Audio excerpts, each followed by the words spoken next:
पण राजाचा राजपुत्र वनवासाच्या 14 वर्षानंतर ज्यावेळी घरी परतला त्यावेळी ते मर्यादा पुरुषोत्तम राजा राम म्हणून परत आले.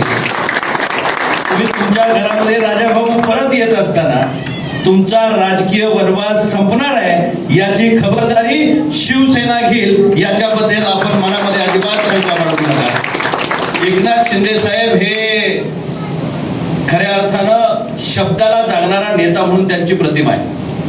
आणि जे जे आज या ठिकाणी वर बसलेली मंडळी आहेत, अगदी ताईंच्या पासून आम्ही सर्वच मंडळी, आम्ही खऱ्या अर्थानं साहेबांच्या विचाराला ताकद देण्यासाठी म्हणून घराघरापर्यंत शिवसैनिक पोहोचवण्याचं काम या ठिकाणी करतोय.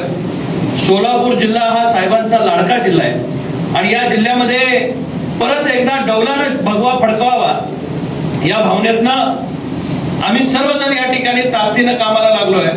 आणि आज हत्तीचं बळ पक्षाला या ठिकाणी प्राप्त होतोय. नवीन चेहरा नव्हे, जुनाच चेहरा पण नवीन ताकदीनं आज आपल्यामध्ये परत सामील होत असताना मला मनापासूनचा आनंद आहे की राजाभाऊ तुम्ही येत असताना पक्षाला तर बळ मिळणारच आहे, पण निश्चितच ज्या गोरगरिबांसाठी तुम्ही झटताय त्या सर्वसामान्य माणसासाठी लढा उभा केला.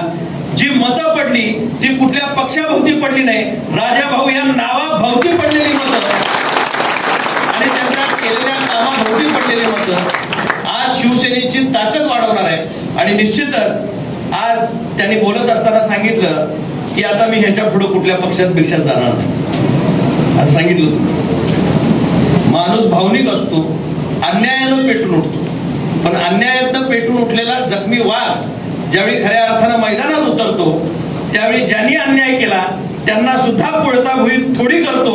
हे अनेक उदाहरणांना आपण या ठिकाणी बघितलंय. निश्चितच या ठिकाणी सांगेल राजाभाऊ आज शिवसेनेची ताकद, त्या भगव्याची ताकद आणि धनुष्यबाण बाळासाहेबांच्या विचार, आनंद दिघे साहेबांचा विचार आणि एकनाथ शिंदे साहेबांचं मार्गदर्शन, श्री श्रीकांत शिंदे साहेबांच्या युवा ताकदीची जोड या पक्षाला या ठिकाणी मिळालेली आहे. आणि आम्हा सर्वांची ही जबाबदारी आहे की ही तळागाळापर्यंत पोहोचवायची.